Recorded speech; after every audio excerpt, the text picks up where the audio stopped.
वळूयात पुढे।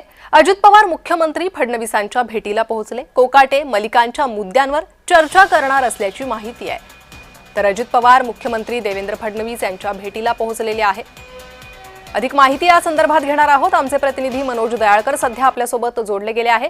मनोज, नेमकं कोणत्या मुद्द्यांसंदर्भात अजित पवार आणि मुख्यमंत्री फडणवीसांची ही भेट होते, काय तपशील? नक्कीच प्रवीता, आपण बघितलं तर उपमुख्यमंत्री अजित पवार हे मुख्यमंत्री देवेंद्र फडणवीस यांच्या भेटीसाठी पोहोचलेले आहेत। वर्षा निवासस्थानी हे अजित पवार आपण बघितलं दाखल झालेले आहेत आणि कॅबिनेट ही 12 वाजता आणि कॅबिनेटच्या अगोदर हे अजित पवार हे मुख्यमंत्री देवेंद्र फडणवीस यांच्या भेटीसाठी गेलेले आहेत आणि अद्याप आपण बघितलं हे भेटीचं कारण अद्यापही गुल दिसत आहे। पण अजित पवार हे मुख्यमंत्री यांना भेटण्याच्या अगोदर सना मलिक हे आपण बघितलं तर अजित पवार यांना भेटण्यासाठी आलेले होते। त्यांच्या देवगिरी बंगल्यावरती त्यांनी भेट घेतली होती आणि त्यानंतर अजित पवार हे आता आपण बघितलं मुख्यमंत्री यांच्या भेटीसाठी दाखल झाले आणि त्यांची चर्चा देखील या ठिकाणी सुरू आहे। आणि महत्वाचं म्हणजे कोकाटे यांचं जे प्रकरण आहे, सदनिका गैरव्यवहार प्रकरण आपण बघितलं तर त्या बदल्यामध्ये या ठिकाणी चर्चा होण्याची शक्यता आहे, कारण की कोकाटेंना शिक्षा ही कायमी न्यायालयाने ठेवलेली आहे। त्यामुळे कोकाटेंना कधीही अटक या ठिकाणी होऊ शकते, तसंच त्यांचं मंत्रीपदही त्या ठिकाणी जाऊ शकतं आणि त्या संदर्भात कुठेतरी महत्वाची चर्चा या ठिकाणी केंद्राची माहिती पडते। त्याचं दुसरं म्हणजे